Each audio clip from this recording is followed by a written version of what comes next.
La deuxième étape du Tour de France avec un départ du Palais Royal pour nous mener à l'Atomium. C'est une boucle autour de Bruxelles pour ce contre-la-montre par équipe sur cette deuxième étape. Le parcours est long de 27 km 600 et c'est assez roulant, il faut s'attendre à des grosses moyennes aujourd'hui. D'ailleurs, les coureurs ne s'y sont pas trompés, il y a souvent des 58 ans montés sur les vélos. L'ordre des départs est le classement inverse du classement par équipe, sauf pour le maillot jaune qui partira en dernier. Et à ce jeu, c'est la team Ineos qui doit partir la première, puisqu'avec la chute dans le final d'hier, et notamment la chute de Geraint Thomas, les coureurs de la team Ineos ne se sont pas classés en bonne position. C'est donc eux qui ouvrent la route, ils prennent forcément les meilleurs temps intermédiaires et le temps final de l'arrivée qui est un temps de référence.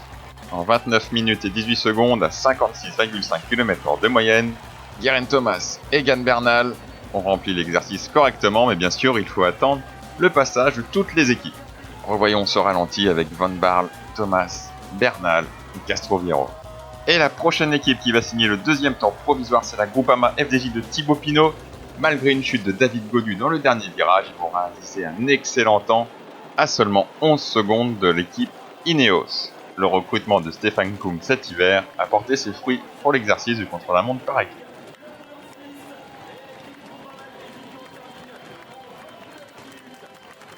La prochaine équipe au départ, c'est la team CCC du champion belge Greg Van Avermaet et porteur du maillot blanc aqua rouge suite à son passage en tête au sommet du mur de Gramont lors de la première étape. Ils sont en deuxième position au premier temps intermédiaire et ils franchissent la ligne en 29 minutes et 28 secondes, 10 secondes de l'équipe Ineos. Ils sont deuxième provisoirement. La première équipe à passer en tête au temps intermédiaire devant l'équipe Ineos, c'est l'équipe Katusha Alpecin avec 3 secondes d'avance. Ils vont continuer leur effort homogène et collectif, les relais passent bien, mais sur la ligne d'arrivée, ils sont finalement deuxième derrière l'équipe Ineos. Dans un temps de 29 minutes et 23 secondes, ils vont céder plus de 5 secondes à l'équipe britannique. Mais cela reste évidemment une belle performance pour l'équipe Katusha qui a pour leader Ilnur Zakarin. Nous allons maintenant suivre la team Sunweb qui a réalisé un excellent intermédiaire faisant jeu égal avec la team Ineos. Ils vont franchir la ligne d'arrivée dans un temps similaire à la team Katusha en 29 minutes et 23 secondes. Très beau chrono en l'absence de Tom Dumoulin, où le leadership devrait retomber sur les épaules de Wilco Kelderman. L'équipe IF Education First était une équipe attendue également aujourd'hui. À 3 secondes derrière la team Katusha au premier temps intermédiaire, ils sont dans les clous. À l'écran, nous avons vu Simon Clark s'écarter à 2 km de l'arrivée.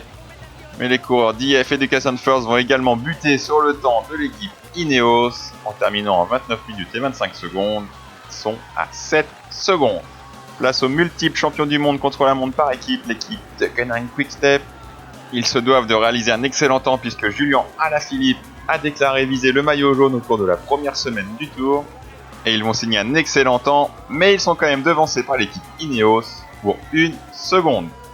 Il ne reste plus qu'une équipe à partir, c'est l'équipe du leader du maillot jaune, Mike Tennyson, la Jumbo-Visma. Elle possède en son sein de solides rouleurs, emmenés par le puissant allemand Tony Martin. Et après la victoire de Tennyson hier, ils sont bien partis pour remporter une nouvelle étape puisqu'ils sont en tête au premier classement intermédiaire pour 11 secondes et au deuxième à 7 km de l'arrivée pour 14 secondes. Et ils ne faibliront pas, ils iront même encore grappiller des secondes puisqu'ils vont passer sous la barre des 29 minutes en 28 minutes et 57 secondes. Ils vont réaliser le meilleur temps, 20 secondes plus vite que l'équipe Ineos, à plus de 57 km/h de moyenne. L'équipe Ineos, qui je rappelle est partie la première, aura passé toute la journée dans le hot seat pour se voir souffler la première place par la dernière équipe à partir, la Jumbo-Visma. Au classement, c'est donc la Jumbo-Visma devant Ineos, De Koning Quickstep complète le podium, Sunweb est 4ème, Katusha Alpecin 5ème, IF 6ème, CCC 7ème, Groupama FDJ 8ème, Bahrain Merida 9ème et Astana 10ème, à déjà 41 secondes. Les Hollandais ont frappé un gros coup aujourd'hui. Bien sûr, au classement général, Mike Tennyson conserve sa tunique, 10 secondes devant Van Aert et Kruijswijk, puisqu'il a bénéficié d'une bonification lors de l'arrivée d'hier. Demain, une étape difficile entre Binche et Épernay avec un final explosif, un enchaînement de plusieurs côtes, un sprint bonus à 16 km de l'arrivée en haut d'un mur d'1 km à 12%, et un final taillé pour Alaphilippe avec 500 mètres à 8% pour aller chercher la ligne d'arrivée à Épernay. Vous pouvez annoncer votre favori dans les commentaires et je vous dis à demain.